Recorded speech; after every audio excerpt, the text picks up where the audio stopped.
The name on everybody's lips is gonna be Pamela. Hello, darlings, and welcome to Performance Perspective, where we talk about different performances, whether they're on stage or television, and then we share our perspectives. If you're new here, hey, I'm Care Darling, and if you're a fan of musical theater, don't forget to subscribe.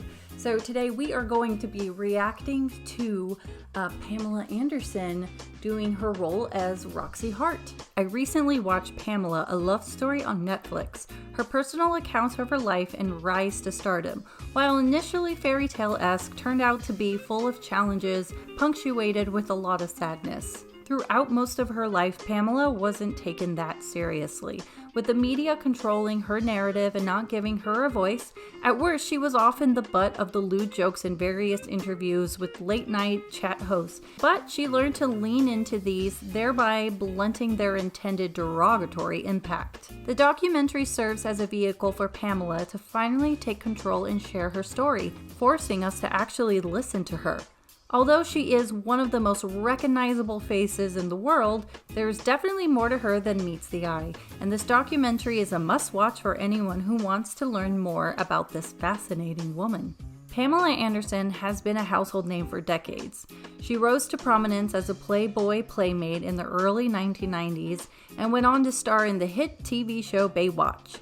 Pamela also had a successful career as a model and actress, appearing in films like Barbed Wire and Borat. She's also used her celebrity status to promote the causes she's most passionate about, notably her support for PETA. The documentary chronicles her life, and it's actually the ending that really caught my attention and what I wanted to talk about. The audience is given a behind-the-scenes look as she prepares and debuts on Broadway as Roxie Hart in Broadway musical Chicago. We're shown footage of Pamela in rehearsal with the show's music director, Rob Bowman, who asks her, "Finally, I got a world full of yes. What does that mean?" Pamela responds, "I'm gonna be respected, because I've been looking for that." Rob Bowen later opines that throughout the show, Roxie always seems to return to her favorite word, me, which Pamela quietly contemplates. She disagrees and says, "I don't think so." Her dream isn't to be famous. Her dream is to be respected, to be seen, and to have freedom. When performing, actors need to find their character, and one of the techniques is to be able to infuse a lot of yourself into the character. For those of you that have seen Chicago and know Roxie's character, it makes me really excited to know that Pamela is able to channel a lot of herself into the role. It's almost as if she was made for the role of Roxie. It also shows you that musical theater can be a form of therapy. Okay, so where's my remote? All right, so let's go ahead and get started. Where are you? Oh. You want to know something? I've always wanted my name in the paper. Aww. Before Ava thinks today is well to do ugly bootlegger, he used to like to dress me up, take me out, and show me off. Ugly guys like to do that. Stop that. Once it said in the paper, ganglands, alpha palisade, shavito, the cute, blonde, Corey. That was me! I took it out my Okay. Now look. Roxie Rock Chicago! Aww. You gotta read this. Now. Oh, that was quite the switch there. Not that the truth really matters. But I'm gonna tell it to you anyway. You see? Don't you love the switch she does from excited, look at me, yay, yay, and then it's all of a sudden, can I tell you something? She becomes a bit more vulnerable, which what happens is that when you are an audience member, when you're loud, this, that, you tend to, sit back because you can hear everything. But then once you hear them go, hey, can I tell you something? You start to lean in. So she's doing a great job at luring the audience into sort of like her little journey in this. But I'm gonna tell it to you anyway. Okay. You see, I'm older than I ever intended to be. And all my life, I wanted to be a dancer in vaudeville. No. No. Ooh, No. I love how she uses her speaking voice. World. Well, no. Life. My name is Pamela. Sweet, safe things. Mmm. Never says no. You know, some guys are like mirrors. And when I catch myself in Amos's face, I'm always a kid. Aw, she even sounds like a kid. Pamela has something that I call crazy eyes. Another performer that has crazy eyes is Idina Menzel. To me, it works for Roxie Hart to have crazy eyes because, I mean, she did commit a murder. She's on trial. She could be sentenced to death. And the thing that she's so excited about is the fact that people know who she is and she's being talked about and she's on newspapers. So, you know, that is a bit off to me. And I hope they ain't being too crude. But in the bed department, Amos was 0. Ooh. Again with the voices. Ah, done. The build up to 0, how she's able to get excited and the pitch of her voice gets up and then serious going low, which causes us to laugh. That's something that I enjoy about musical theater, is having a certain expectation for something only for it to whoop, kind of sweep us up, and then it's funny. He made up to me like he was fixing a carburetor or something. I love you, honey. I love you. Oh my gosh, look at her face. Okay. Long story short, I love you, honey. I love you. Again, she's really using her speaking voice to, you know, get a reaction out of the audience, and it's working. I started fooling around. Uh-huh. I started screwing around. Screwing around. Without dinner. Where did it's a choice. Where did that come from? The name on everybody's list is gonna be Roxie. The lady raking in the chips is gonna be Roxie. Roxie again. Be a celebrity. That means somebody everyone knows. You're gonna recognize my eyes, my hair, my teeth, my nose, my nose. Very Betty Boop-like, huh? From some jumped down mechanic's wife, I'm gonna be Roxie. She could have Roxie again. By the way, if you hear something in the background, it's my husband making soup. But I want to point out, did you notice that every time she says Roxie, it's the same movement and same voice? Now, if you have a character that is repetitive and they sing or say the same line, try to figure out why is it that they feel they need to repeat that. So there's a lot that she could have been playing with here. So Roxie, right? There's the yes, Roxie, you up in lights and stuff.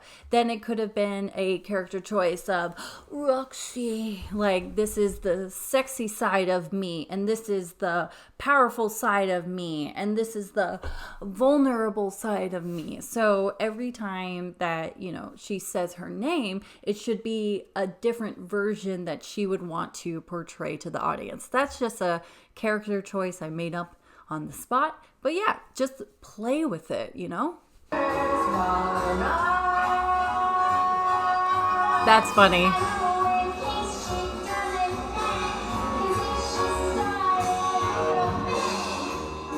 Aww. Okay, so in the documentary, there is a part she starts giggling. You know, who says that murder's not an art? But she started singing it like, who says that sex tapes aren't an art? Who says that divorce is not an art? Which is another great example of how she is infusing herself or giving Roxie Hart, you know, more of an essence of who she is. She can really get away with her smile a lot, can't I'm gonna she? get me a sellout too. I'm gonna get me a boy to work with. Someone who will lift me up and show me off. Okay, I'll get 2 boys. Nice. It'll frame me better. Oh, Roxie, think big. Think big. I'm gonna get me a whole bunch of boys. I think this is maybe the only time that she doesn't punch something for the audience. And to me, this is when, you know, like you're listening to a song, you're like, the beat's about to drop. And you're like, yeah, but it doesn't drop. And then you're just on the dance floor awkward. That's how I feel in this moment where it's like, the boys are here. Now, Roxie, as we look at like, what is she thinking about? She's thinking, oh my gosh, it'll be nice. I'll have a boy.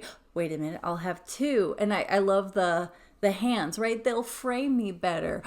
Wait a minute, Roxie, think. And the easiest cheat to make people realize that you are thinking different things is to just switch the angle of your head, right? Where it's like, oh, maybe one boy or two boys, they'll frame me better. Now, wait a minute, Roxie, think. See how it's like I looked here, down. And a lot of times, like if you are trying to have the face of thinking and you're on a stage, the thinking angles are usually down or up. Maybe for Roxie, because she's, you know, wants to be seen, maybe her thinking should be, you know, looking up and thinking bigger and better ideas. So this was the only letdown because, you know, this is when like all of these hunky men are going to come out and do this dance and you're just like cheering her on going, yes, girl, go.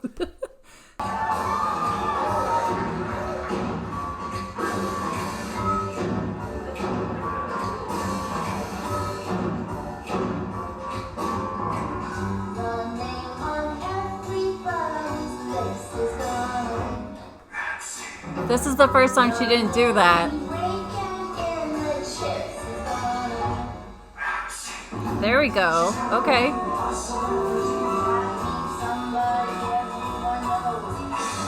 She can react to them, you know, her boys. She's very focused though. Ooh!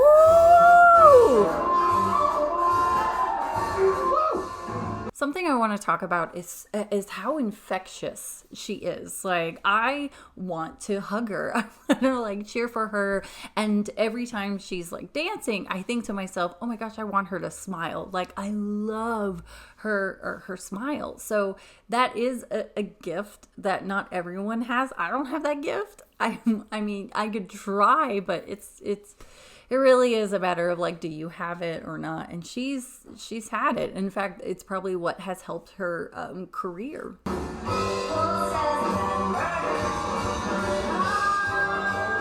At this point, it does seem a bit going with the motions, right?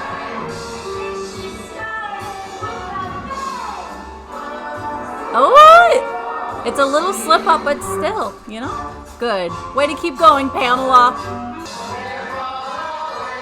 There we go. Yes. She's looking at them.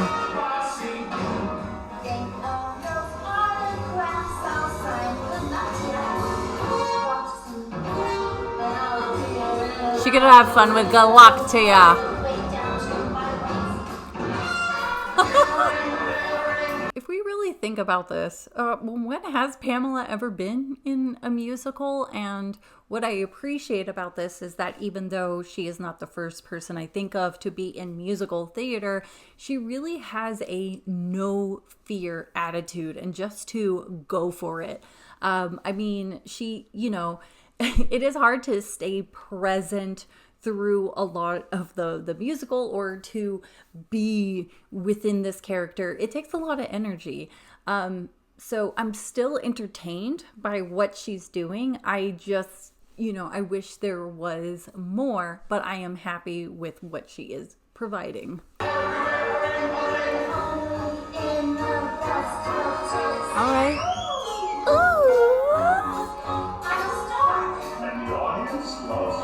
See, like, react to that.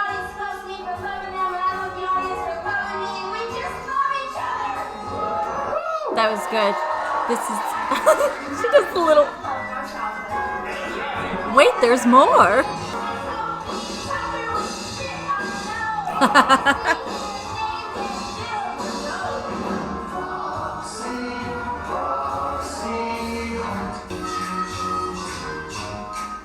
Oh, I love it when she smiles.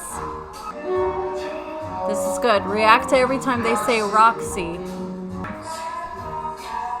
Aww. Oh, I love the little shake. That's good. Oh, what is it about this one, though?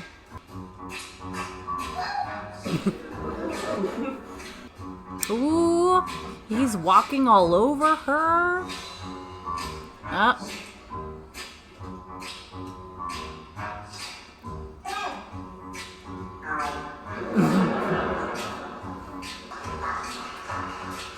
Ooh.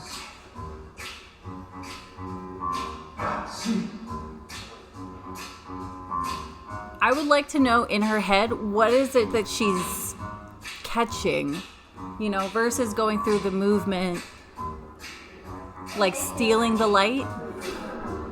I do like her interactions when she does it.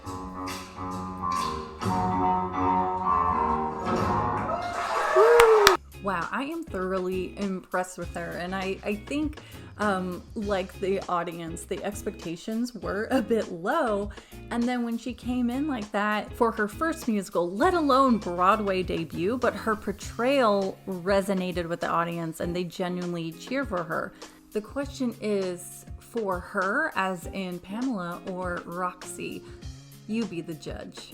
The take-home message is that Pamela has shown tremendous courage to use her personal struggles, conflicts, to animate a character in musical theater and make it her own. But if you can't get a starring role on Broadway, then getting a therapist is good too. Anyways, darlings, that is it for today's episode. I would love to know your perspective, and without further ado, take care, darling.